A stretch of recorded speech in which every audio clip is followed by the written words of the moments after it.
Buffalo Under the Helmet, presented by Roswell Park Comprehensive Cancer Center, is the show for football fans. Behind-the-scenes stories, personal moments, and authentic Buffalo pride all season long.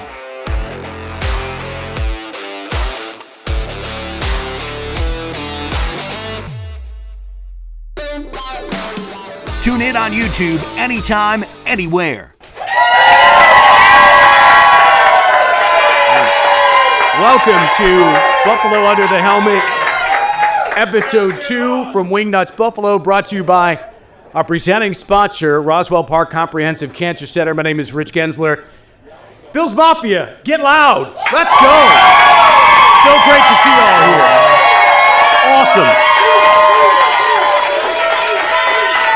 All right, so here's the deal. You've cheered for yourself. Now cheer for this guy. Give it up for Jackson Hawes, everybody. Yeah. Standing ovation. This is kind of your welcome to Buffalo moment, my man. It's pretty sweet. Feels pretty special. Thanks, guys. So let's talk a little bit about your travel to Buffalo in the NFL, right? You're a 6-year college guy between Yale and Georgia Tech. I also was a 6-year college guy for much different reasons. Nice. Yale to Georgia Tech, kind of an interesting way of doing things, but you grew up in Salt Lake City, Utah, in the shadow of a power football program How the Utes miss on you, my man? I don't know, man. I think it's because I maybe just failed to go to one of their camps or something, but, you know, I'm glad it kind of worked out this way, right? It's pretty sure. Here he is. So you grew up a Utes fan. Yeah. And you were telling me a little bit about, you're a tight end, right?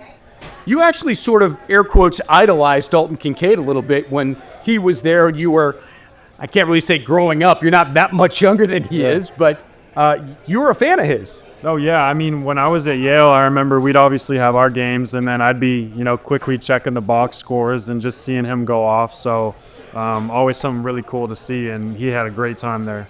And another Utah player, of course, Cole Bishop. You were telling me a little story off mic that you actually got to know him a little bit before you came to Buffalo. Yeah, so like one of my really good childhood friends was actually like his roommate. So, I'm like going over there on the weekends to kind of have a good time, and I run into Cole, and that's just kind of the way things played out. Here we are, all three of us kind of having been in Utah, and now we're over here, which is pretty cool. So talk about that. You're going through the All-Star games in college, right? You're going through the combine, all that stuff, and you're doing pro days and all of it, right?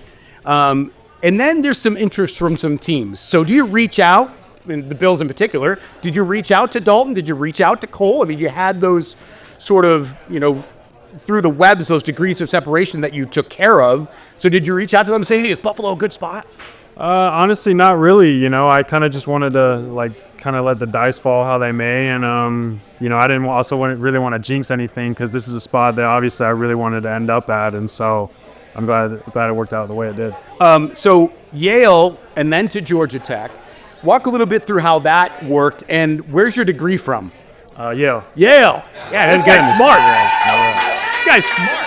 Yeah. Funny piece on that. I actually entered the transfer portal, and I had a class that I thought ancient economy. I was an economics major. I took it there, and I thought it would count as an economics elective. And now I'm at Georgia Tech, and they reach out back to me and say, hey, you haven't done everything necessary to graduate. And so while I'm at Tech, I had to take some online courses that summer, and after a while, I actually got the degree. So.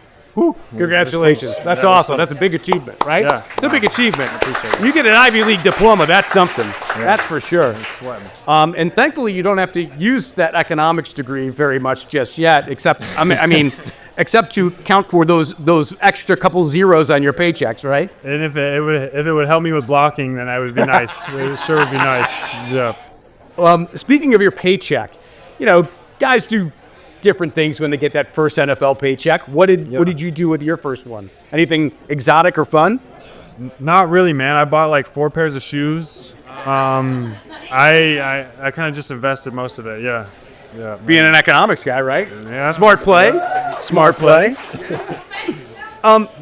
when I talk to guys like you, elite athletes, a lot of times I ask them about their families because I feel like part of why they are who they are is if it's not chemically genetic, it's somehow else related to their family, right? Yeah. Were your parents athletic? I know you were telling me before we started the segment that you're the oldest, so you would kind of lead the charge of your younger siblings you're about to tell us about. But Yeah. were your parents athletic? I mean, were they the ones that kind of got you into sports? Were your friends got you into sports? How did it work? Yeah, I mean, I think sports, like, from a really young age were always just really, like, imposed on us, because I think there's a lot of values that you get from sports, the teamwork element, competing and kind of learning how to, like, collaborate with other people. My dad and all his brothers were really big in rugby, actually. They all sort of played at the University of Utah, so I think that I got some of that from him. And then my mom, believe it or not, was like really talented mogul skier. And before all this football stuff kind of started working out for me, like skiing was like a really big thing for me. So kind of taking after her on the slopes and just attacking the mountain and stuff. So those are kind of two big pieces that I got from them. All right, listen, don't do too much skiing. Not too much. Not for a while. All Not right? for a while. All right. Seriously. All right, good. Yeah. I got to ask you about, being your age and having to mature as fast as you do, right? I mean, most of the guys that you went to high school with are probably in the process of finding out what they're going to do with their lives, right? Yeah. And or getting into that first job and seeing if it's right or not, where you today are at the peak of your profession. You can't go any bigger than where you are now, and for that reason, you're forced to be more mature. How does that sort of mind game play with you, and how have you been able to? Clearly, you're very mature. You're well-spoken. You're a smart guy. You take care of yourself. How did that all come into play? Yeah, I mean, I think that when you're on like a certain level with football, like high school, for example, you're kind of thinking about that next step with college, and then college rolls around, you're thinking about this piece. And I think that like it'd be really easy to get complacent, right? And kind of say like, hey, I've made it, kind of like take my foot off the gas a little bit. We're here, but I think that it's just as important to kind of keep that same mentality that I've had growing up of just, hey, what's the next thing? How could I be better and improve, and just keep going from there. Well, kind of speaking of that, so the Bills were on Hard Knocks. Obviously, you got to experience that. That must have been pretty cool. It was cool. Yeah, kind of a cool way to have my first camp. Yep. We're going to share a story as we get to our Roswell Park timeout segment of an elite athlete who was knocked down over and over and over and over, but with Roswell's help, is living an incredibly vibrant life. Check out Carley's story as we go to break. We'll be right back. Sitting here with Carley, and you're 28, leukemia. The diagnosis comes down. What are you thinking at that point? The disease is just so vicious that it just kept coming for you constantly. The disease kept presenting you with new obstacles that you had to overcome and new things that you had to defy to reclaim who you were going to be. So you were a rugby player, some would argue vicious sport. How, having played rugby, do you think that helped you in your fight against leukemia? Rugby prepared me for what was going to be the toughest opponent I would ever face, and that was leukemia. I was very scared, and I was talking to a family friend, and they said to me, Carley, we just have to do it afraid. And I kept that mantra with me as I faced every obstacle that came my way. You obviously depended on not only your inner circle for support, but also, of course, the folks here at Roswell Park. Talk a little bit about that relationship. I spent a lot of time here at Roswell, especially inpatient, seeing nurses and physical therapists and doctors and PAs daily. They went beyond what the call of care is to serve me, and they did it all with compassion. Without them, I wouldn't be here today. Carley, great to meet you. Inspiring story, and your words are meaningful, and hopefully there's someone out there that's going to embrace those words in their fight as well. Thanks for sitting down and talking with us. Thanks for having me.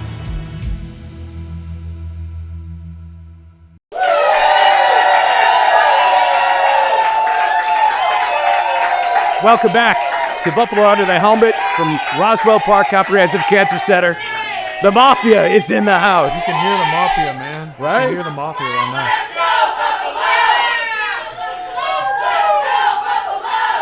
now. Overwhelming. Awesome. Bill's Mafia babes right there. Yep. We're at Wingnutz, Buffalo, by the way, the official headquarters of Buffalo Under the Helmet, and we're back and forth between the two. And you can, of course, Go to all the Under the Helmet social media, find out where we're going to be and when, and the guests, etc. But Jackson Hawes is here. Give it up one more time for Jackson, Bills tight end, 85. Before we get into the Paula's Donut thing, I got to ask you two questions very quickly. They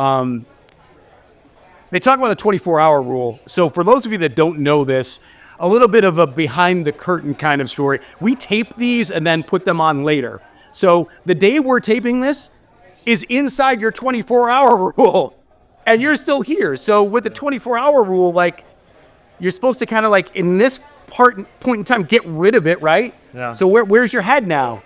Inside the 24-hour rule. Yeah, I'm assuming you were kind of referring to the game. Yeah. Yeah, I mean, we watch film the next day and we break it down, but obviously we learn from mistakes and flush it and kind of get onto the Falcons side. There you go. All right. Focus is. Very good. Very good. And that's what everyone in the house has been talking about prior to your arrival. That on to the next one, right? Yep. So impactful in terms of community. Paula's Donuts has teamed up with Roswell Park Comprehensive Cancer Center, the title sponsor of Buffalo Under the Helmet, to bring us what's called now the official donut of Buffalo Under the Helmet. It's in front of us, and this thing is pretty ridiculous. Have you had a Paula's Donut yet? Every Friday. Okay, Conor McGovern. Friday. I eat too many. I have one and I eat like 10. So Conor McGovern warned us of that. yeah, they're very addictive. So this is the official donut of Buffalo Under the Helmet. Here it is, with 50% of the proceeds on these donuts going towards Roswell Park's most pressing needs at the hospital, like patient care programs, seed research, stuff like that. So Buffalo, we're calling you to uplift life-changing initiatives and enjoy the sweet treat at the same time. So we're going to cheers, Jackson and I. Cheers. Look at this thing, and we're going to have a bite of this.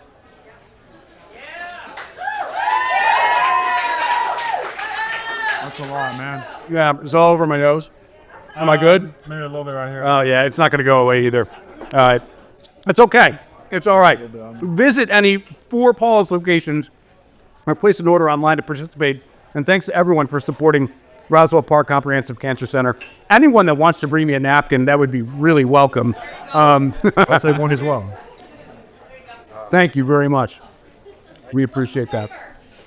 It is a cinnamon donut with frosting, caramel, and a sugar cookie, and Bill's frosting on top. Oh, yeah. How about that? It's delicious. Is it delicious? It's great. It's delicious. To no surprise. Yeah. So take advantage of that. So let's talk a little bit about, community for you. This is another sort of, as you age and you get into this level of athleticism, NFL in particular, it comes with some responsibility, right? In terms of the give back. I mean, obviously this show, a lot of it is based on give back, right? So how much of that is important to you, reaching out to the community, getting to know Buffalo and the people that might be in need, and then the people that are, of course, promoting some of those services? Yeah, I mean, it's a big importance to me. The other week we had a little bit of I forget the exact name, but it was like a food drive, and all these high schoolers and middle schoolers are pulling up on these buses and just pouring out just cans of food. And then you got Deion Dawkins, who's pulling up in his truck, and he's just unloading so much food. It was really cool to see. I think my rookie year, I'm kind of swimming and with the playbook and everything, but I think that kind of once I got my feet underneath me, it's definitely something that I want to look forward to. Yeah, I was going to say, you have really been nonstop for sure. So let's talk more about community, because I know the Micah Hyde charity softball game is a thing. You haven't played in it yet, but I know you've heard about it. So how much are you looking forward to getting involved in that? This is going to be sweet. I mean, the last time I played softball, I actually struck out, which is just so humbling. But hopefully I won't strike out this time. And that's coming from a world-class athlete who's not only a pro football player, but a great skier, was a really good basketball player in high school. Good at softball, though. You're not good at softball. No. And it's funny because softball is so much about hand-eye. Catching a football, obviously, is a lot about hand-eye. Same thing. Right? Putting your hands on that guy's number in front of it, a lot of hand-eye. And yet you still can't play softball. Can't do it. We'll see if my luck changes. All right. So let's talk a little bit about the Mafia. They're here. Knowing you were coming to Buffalo, what did you hear about Bill's Mafia and the fan base? And have they met and or exceeded expectations to this point in your career? Well, I heard that they are the best fans in the world. I heard that. And I would agree. I would agree. Does it freak you out, by the way, that you were the highest rated tight end in the entire league earlier this season? Did you know that even? I think I did see somewhere that was something. I don't really know what that means with the ratings and stuff, but it's got to mean a good thing, right? So, yeah. So that's one thing he got from his parents, obviously, was humility, because he didn't get, naivete from Yale, that's for sure, right? I hope not. So, so much more to talk to you about, growing up and you and the Bills and the NFL and tight ends. I got to ask you about, being drafted where you were. And everyone always was saying, all the experts saying, oh, Jackson Hawes is this great blocker. Great blocker. He can block, and block, is till as long as the day is long, right? And yet here you are making giant plays in games in the receiving game. Talk a little bit about that, how you're more than just a blocker. You're an athlete. Yeah, I think that the blocking and the kind of the physicality piece is something that is really in my play strength. But I think to that, being able to run the ball really opens up a lot of stuff in the pass game. And so I think that a lot of my strengths as a receiver are kind of, complementary of that. Yeah, for sure. And we're going to ask you about the Baltimore catch. We're going to ask you about that. We'll ask you a little bit about your Miami touchdown. Yeah. Pretty cool stuff. But before we get there, I got to ask you about where you were drafted. The fact that you weren't a big, you're technically a skill guy, right? Tight ends are technically skill guys, but you didn't have skill guy stats necessarily, right? You weren't no offense, but you weren't the Brock Bowers, you weren't the Trey McBrides, you weren't the guys that were coming out with these massive numbers out of school, and yet here you are making massive plays. I want to ask you about Dawson Knox. We mentioned Kincaid, obviously first-round pick, but Dawson Knox was very similar to you. That he went to Ole Miss. It wasn't necessarily a power program in the SEC. Didn't have a lot of catches in the SEC. But what did he do? He came to Buffalo, and he took advantage of the situation and has become an incredible contributor to the offense. Yep. Do you think of that a little bit, knowing your journey to the Bills? I don't know that I really necessarily compare myself to him. I think that everyone kind of has their own journey. But he's a role model for me for sure. Everything that I think that a tight end should be, a guy that just absolutely loves his teammates, is fast and violent at the point of attack, and will bury dudes in the run game, but then run deep and catch tough passes. I think that he does everything really well, and so he's just a great role model for me, and he's totally taking me under his wing and helped me out when I think that this league, a lot of vets could kind of, turn the shoulder and be like, hey, we just drafted this new tight end. Why should we want to help him, And it just has not been the case at all with the room. Well, I can tell that because when Connor McGovern joined us in episode 1, he talked so highly about you. And one thing he mentioned in particular was the fact that going back to the OTAs or mini camps, he can't remember exactly what he was talking about. He said, we knew this kid was special because you were throwing Joey Bosa around and you were throwing Greg Rousseau around. So they knew you were here to stay. Well, shout out to Connor for hyping me up because I don't know if throwing around is the right word. I remember I got ragdolled by both of them at different times, but it certainly has helped me, yeah. All right, we're going to go to a break. Of course, we're brought to you by Roswell Park Comprehensive Cancer Center. Is Buffalo under the helmet? Jackson Hawes is our guest. More about Georgia Tech, because we want to talk a little bit about the Atlanta game coming up. We will talk to you a little bit about the Pats game as well when we return, and some Q&A from the audience, the Mafia in the house here at Wingnutz, the official home of Buffalo Under the Helmet. We'll do all that when we come back right after this.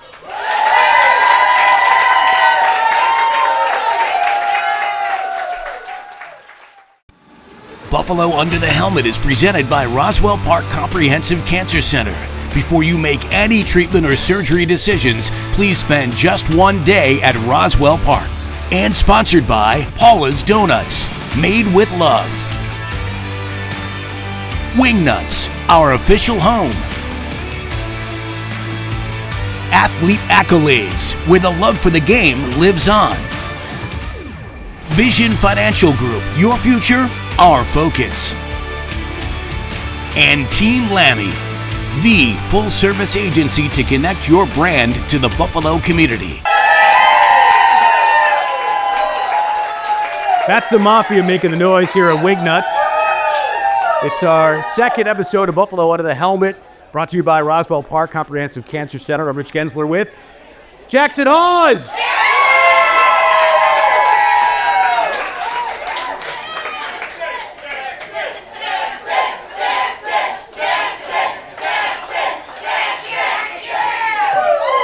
Nice welcome, huh? It's a great welcome. Not bad. How many of you have a Jackson Hawes jersey?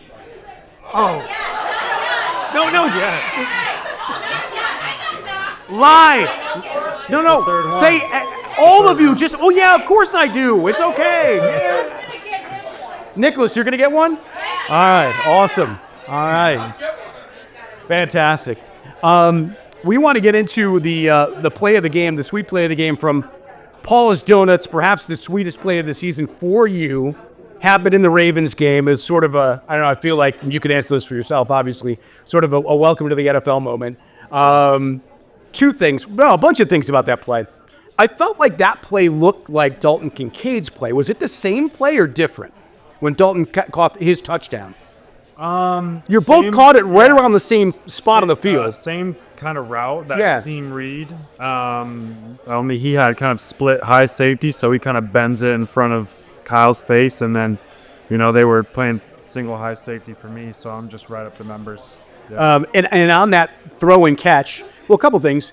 Were you the number one option for Josh, or were you down the pecking order? He just saw that you were open. A little bit down the pecking order, he had kind of been banging that spot route that's at the top of the screen to Keon. You can kind of see Keon clapping, expecting it to go to him. And I don't even think he had ever thrown it to me that week in practice, but it's just kind of a testament to just his swagger, just zipping it to me right there and having trust in me. And I was just, happy to make the play. I was going to say, so you're down on the progression list, right?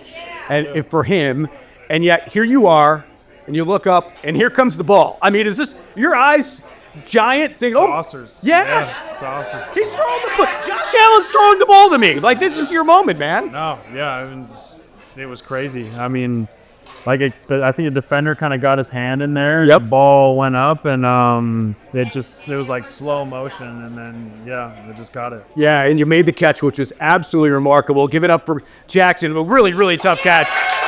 Really big highlight reel play for him, and probably going to be on your lifetime highlight reel. It was such a good play.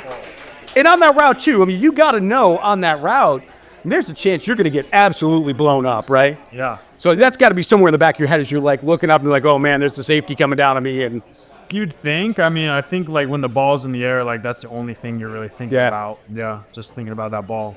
Really incredible play, and that was an easy choice in terms of your career for the Paul's Donuts. Sweet play of the game. Don't forget to visit Paul's Donuts. Try out the official donut of Buffalo Under the Helmet, benefiting our friends at Roswell Park Comprehensive Cancer Center as we create tremendous impact in our community. Now, $1.75 on every single Buffalo Under the Helmet donut goes back to Roswell Park Comprehensive Cancer Center and their most pressing needs, right? So that's awesome. Paul's and Roswell to team up, and of course you to take advantage. So everybody, make sure you get the Buffalo Under the Helmet next time you go to Paula's, and help out Roswell as well. You'll change lives and, of course, eat wonderfully in the process. As we have. Yes, as we have. Yeah. Let's talk more about you now, and I got to ask you about, being a fifth-round pick. A lot of fifth-round picks, they're not expected to make the team, right? He's going to be a practice squad guy, whatever. But there was no question that you were making this team. I mean, at least in your head, right? Yeah, I mean, I think that I'm really confident in the skill set that I've been blessed with, and I think I really lean into that in a good way, and I don't really shy away from the challenges. And camp and mini camp and OTAs certainly were challenging, picking up the playbook, and our coach is one of the stricter ones in the tight end room, but just kind of doing everything I can to contribute, and it's been paying off. Speaking of the tight end room, the DKs, Dawson Knox and Dalton Kincaid, they seem like super fun guys. I mean, are you always having fun? It's a great energy in the room. Yeah. Kind of as we get closer to the game time and we already have the game plan in and we've watched all the practice tape, every now and then we'll throw on a YouTube video, a Key and Peele video or something. So, it's a good time. Okay, good segue. Do you have specific particular music you listen to as you're sitting in the locker room before you come out of the tunnel? It doesn't matter home or away. Are you listening to something in particular? Yeah, so like the bus, I'll always play this just like EDM set that's just kind of like a lot of instrumentals to just really calm me down. And then the locker room, it's like a lot of good vibes, like honestly, like some Strade, just to kind of like just chill, you know, and kind of calm the nerves. And then maybe like 10 minutes before we're going to kick off, like I kind of switch it and I'll play like some Limp Bizkit and some Rage Against the Machine. Yes. And get ready to Get go. you charged up. Yeah. All right. Any superstitions? Do you have to wear the same thing every game or eat the same thing before every game? Not really, nah. I always have to have my laces tucked in. Yeah. My shoes, though, I'll tuck the laces all the way in. All right. The New England game, obviously, you in your short time here have only been used to winning, right? Yeah. First loss. What was the message? Obviously, there were struggles at halftime. There was obviously the end result. You know, what were some of the messages from the team leaders and from the coaches throughout the game and, of course, after the game, just to kind of get you guys to understand the situation and kind of what all of that ended up meaning? Yeah, I mean, I think the big one is just like playing in unison, all three phases, offense, defense, and special teams. I think that each, offense, defense, and special teams, like you saw flashes of really good stuff. But I just feel like kind of the overall message was we weren't really playing complementary, and we kind of left too many plays out there, top to bottom. And, certainly I think everyone in the entire locker room and even the coaches, like there's plays that everyone would like to have back, but we had a shot at the end there, given everything else, and so I think that we can come out stronger, and we will. Before I get to Atlanta, I have to ask this question before we leave. A couple things about Salt Lake. This is totally random. It came out of nowhere. I know I'm on a crazy tangent right now, but I want to go back to Salt Lake and ask you about some trademark Salt Lake foods, okay? Because these are things that I looked up in my research that I've never heard of. So you have to tell me about first cheesy funeral potatoes. Cheesy funeral potatoes, man. I think I've had those. I don't even know. Yeah, I must not be a true Utah. I haven't had those. I don't know if I've had them. And what about frog eye salad? Do we know what that is? Nah, man. Okay. I look in the off season. Spend more time in Utah. I think no kidding. I think the staple is the fry sauce mixed in the ketchup with the mayonnaise. I did see that. Yeah. It's so I think pretty good. Here we would think of that as like Thousand Island dressing kind of sort of, Similar. right? Yeah, okay, yeah. similar. But that's the thing. That's what they dip French fries in. Yeah, that's like our creation, the culinary society. Okay. Yeah. All right. So wing answer: blue cheese or ranch? Blue cheese. Of course. There you go. God. You learned quickly. All right. I'll tell you what. Here's what we're going to do. We're going to go to another break. We'll come back, and you, Mafia, will ask questions of Jackson Hawes. So stay right here. We'll be back to Wingnutz with Buffalo Under the Helmet from Roswell Park Comprehensive Cancer Center with questions, Q&A for the rookie sensation Jackson Hawes from you, Bills Mafia. Stay right here. We'll come back after this. Buffalo fans know what it means to celebrate heart, grit, and tradition. That's why Athlete Accolades is here, helping you capture those unforgettable sports moments with custom plaques, memorabilia, and displays made just for fans like you. Whether it's honoring a legendary play, your favorite player, or your own sports journey, Athlete Accolades turns memories into keepsakes you can treasure forever. Check them out at athleteaccolades.com and bring the pride of Buffalo into your home. All right, final segment of Buffalo Under the Helmet from Wingnutz Buffalo with the live audience. So we're going to get questions from the Mafia here for Jackson Hawes in a second. Of course, Roswell Park Comprehensive Cancer Center is our presenting sponsor for Buffalo Under the Helmet. We couldn't do it without them, so give it a nice round of applause for Roswell, everybody. Couldn't do it without them, and you know what? They couldn't do it without you, right? So remember that and continue to support them here in Western New York as they make groundbreaking, earth-shattering progress in the fight against cancer. Let's talk a little bit before I get to the questions for the audience, because I left this part out. You're going to Atlanta for Monday Night Football. Obviously, you played your last college years at Georgia Tech. Yeah. So what are you telling the guys about maybe where to eat, and how cool is it going to be to go back there to a place that you lived for a while and relive that as a pro? It's going to be sweet. And, we played Notre Dame at that, Mercedes-Benz our season there, and so I think it's gonna be really cool. And then They're not short of fried chicken spots. A lot of great fried chicken there. Awesome. And for you, were you aware of the Falcons when you were there? Like, did you know any of the players? Did you follow them just because you happen to be in the same city, or was there a disconnect? Not really. Yeah. Not. You were doing your thing, they were doing theirs. Doing my thing. Okay. Yeah. Because I can't expect you out on a Monday after a game that you would have looked at Falcons tape yet, or have you? No. Okay. So I would have asked you about the Falcons, but I know better.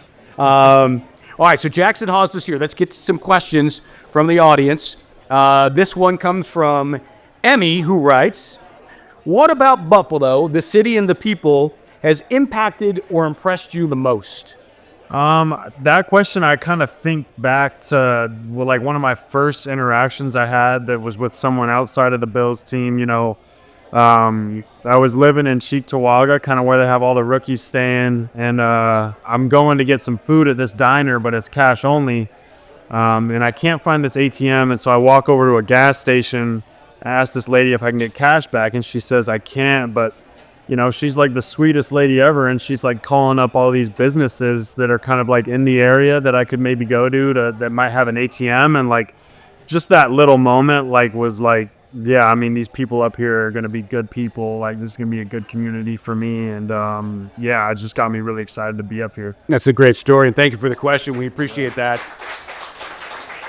Susanna writes, what is your favorite thing about Buffalo? I think honestly, like being right by the lake is like really pretty. My spot, like maybe 10 minutes away, there's a little lookout where you can kind of sit by. It's like this abandoned factory or something. I'm sure you guys all know about it, but there's these like chairs that you can just chill and like kind of calm your mind. And I know, like being from Salt Lake City, you might think that I'm by like a lake, but like the Salt Lake is not nearly as charming as Lake Erie. So it's beautiful, right at the lake. Yeah, it is a great spot, and that is one of the great things about Western New York, for sure. All right, Nick writes in, have you had your welcome to the NFL moment yet? We sort of talked about the catch of the Raven game, but I think this is meant for something a little bit maybe more funny or entertaining that way. Yeah, I mean, I think back to that Ravens game, and it was the very first kickoff return because we got the ball to start the game. And I'm like, let's go, man. Like, this is my moment. Like, this is going to be like the first play to set the tone for the season. And I just got completely ran over. I just got pit on my butt. And so I was just like, all right, like it's only up from here. Here we go. I got to ask you this too, because people talk about this all the time, but again, we're inside that 24-hour rule that we alluded to a little bit earlier. Yeah. How sore are you today? Not too bad. Yeah, not too bad. Knee's a little sore, kind of coming off this little ankle injury, but yeah. You're all good? All good, man. All good for the ATL. Yeah. All right, well, I think we're all good with him, aren't we? Bill's Mafia? Thanks, guys. That was fun. Yeah, keep it going for Jackson Hawes. You're not going to forget this anytime soon, for sure. Thank you, man, for doing this. Yeah. Really appreciate it. Great to meet you. Yeah. And continued success with the Bills' offense, obviously, and we're glad that you're here and you're enjoying Buffalo and slowly embracing the crowd as they are embracing you. That's awesome.